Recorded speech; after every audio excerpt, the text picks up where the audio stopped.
Okay, yeah, we like to use companion crops.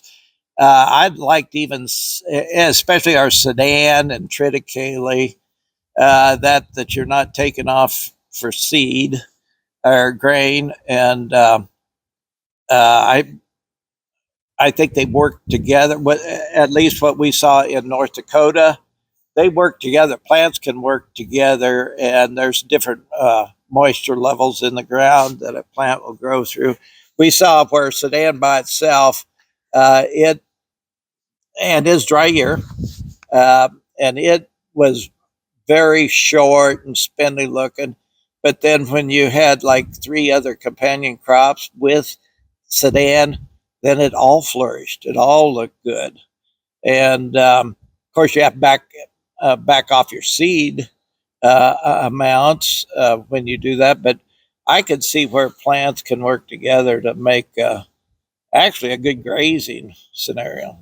Yeah, because I think we had peas in there, we had sun hemp, we had millet, pearl millet, sunflower. We had, I think it was like probably a 10 seed. I think so. Up here we had kale, sugar beets, and there's different plants grow better in different areas. And again, as we were talking about the moisture plays such. If we could irrigate, it would be it wasn't such a labor intensive deal, we'd log heaven. But we can't find the water. Yeah, we can't find that good water line. But yeah, you could. And the thing of it is, we have a neighbor that we work close with. He does the same thing. Went in no-till same time we did, and we worked together on stuff. We try different things. He'll try one thing, we'll try a different thing, and then we compare notes. At least between us, we're not competitors. We work together. It's about like in the old thrashing days when farmers would go together to accomplish the same end. We lack a lot of that now. And I think that's kind of a downfall. It's compete, take this land, take that, kick somebody off. I mean, it'd be better if farmers would just work together, not separate. Share with what works instead of keep it to yourself. Well, you better wait. Yeah, until you have a question, because I was just going to say there's a few other things that we've been trying. Is like we put fertilizer with an air seeder in the ground. So we put all the fertilized nitrogen that we needed in the ground before we went and planted corn here a month before, so that the nitrogen would be available instead of streaming it out the back or broadcasting it on top, and then planted the corn right into it after a month after we did that. And that's something new we're trying, because we started seeing results with another guy that did this, where he did it with Milo, and he did it in a couple fields, and the only place that he did that, it was like 60 bushel more compared to the other. But I mean, that was a dry year and it was different ground. So that's just, I think, but we couldn't believe the difference. And there was nothing else done different except he put fertilizer in the ground instead of broadcasting it over the top. When you do something different, do you do a check strip or anything, or you just? We try to, yeah. I don't have yeah, we try to do a check strip so we can see where we did it, but and then try to go broadcast it like you would normally. But we haven't broadcast it yet, so I got to do that sometime. My husband always forgets to do check strips. Well, it's just so once. Well, that's how do we know how it works? Yeah. Why? If you have a good idea, this is going to work. Why change it? Well, and the thing is like we know how the other work. I'll just ask the neighbor what they made on their corn right across the road. But no, so that was just something that we're kind of looking at doing. We're going to plant more row crop this year, so we can interseed it. That's going to be our newest thing that we're really going to try this year, is interseeding into standing crops instead of waiting for the crop to come off before you can go put seed out there. So that's what we're trying to get, more grazing for cattle, kind of keep it that way. How about soybeans? Are you doing anything different with soybeans, or do you raise many beans? We do. That's what we were. We're mainly doing a bunch of beans, but then we were starting to see how the lack of moisture in the last couple years, after you mow that all off and you try to go get something in, if you have a milo stalk out there, you can see where the snow drift is. That milo stalk will catch that snow, and you go look at a bean field and there's no snow left on it. it blew all into the ditch. So along with the leaves. yeah, so we're thinking that maybe we need to go with more row crop and see how that does compared to just basically taking everything off the ground, and maybe build up our reserves with moisture by snow drifts and stuff like that in our field instead of in the ditch. So, and then that's where we thought, then we came like, okay, what else can we do? And we're like, okay, we want to graze our milo stalks after we get them off. So why don't we go try to put something out there that can be growing in the milo when the milo's, it takes so long for it to mature after it gets to a certain point where maybe we catch a couple rains there in September, October, where that stuff can start coming up as you're getting ready to cut the milo off. But that's going to be very experimental because the milo plant puts out a toxin, and it really hinders seed from germinating. We tried that probably 12 years ago, flew turnips on milo, and thought we had a decent stand there, and then they just kind of died off.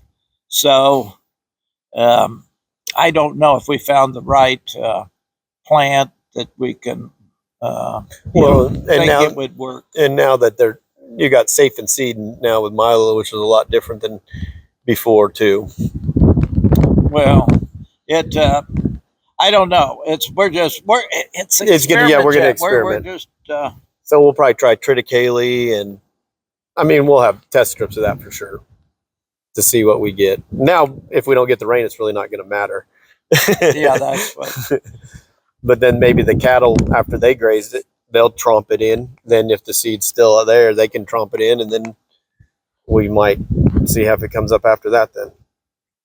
No tillers, they're able to go down a new furrow. They don't have to go down the same one. And by doing that, you're open to ideas. And I think when you're open to ideas, you're open to talk to others about it. But and this, I think we're all in it together to keep farming the same ground and try to make it produce more for yourself. And if you can produce more for your livestock, that's, and not leave the ground barren, that's the way to go to sustain. I mean, we're working for sustainable agriculture, and we're trying to put the inputs in. Let's let the cattle do some inputting. And now it seems like, without ours being all dry land, trying to hold as much moisture as you can. And I think the biggest misconception is when somebody says, well, you got stuff out there growing, that's taking all this moisture, when it's actually not, until it gets to a certain level of where the height is. Then it does really start to suck moisture. But for the most part, it's keeping your ground cooler. It's holding water. You can take more water in. It's not running off. It's not going down trails of. So I think that's the biggest thing and I think the hardest mindset to change is, well, we got to go kill that because that's sucking moisture, and we haven't had much moisture out there, and we just need to save all the moisture we can. Well, you're really, I think, hurting yourself having bare ground than you are having something grow. And I think that's the hardest mindset, I think, of anybody to change, honestly, to tell you the truth. And Jody Sotoff, he was here, was it a year and a half, 2 years ago? We had some sunflowers growing. And we said, there's some weeds out there in this field. Were we going to plant? We were going to spray it out. Because we were going to plant triticale and stuff like that just for cattle grazing, because the sunflowers hadn't made it. So there's no moisture out there, and he said, let's go pull up a weed, and pulled it up. By gosh, there was moisture. It draws moisture. It brings it up for you. It's like actually piping your water to your crop. So and what I would say for the people who think no-till is just a bunch of BS, they ought to put a temperature gauge on some more ground in the middle of July that was wheat ground, and they worked it up. It was about 100 degrees, put it up there, and then go to a green area that's next to it and put one up there and see for yourself what differences. You drive by a black ground in a car and you feel the heat coming off of it. I mean, does that sterilize the ground? It doesn't do any good for the ground. It just takes moisture out faster is all it's doing. That's where Well, I think that's where growing below the ground, it's hurting that. but that's where we're getting back to that having something out there always growing. Mm-hmm. And I mean, now when you go into, they say when it starts to shoot a stem, now it's going to start pulling moisture to the head. So that's, there are times where you need to let it go or have something already in it so you can go do that so something else is growing at the same time. Well, if you can get the new crop established before you can take the maturing crop off would be a good way to do it. Mm-hmm.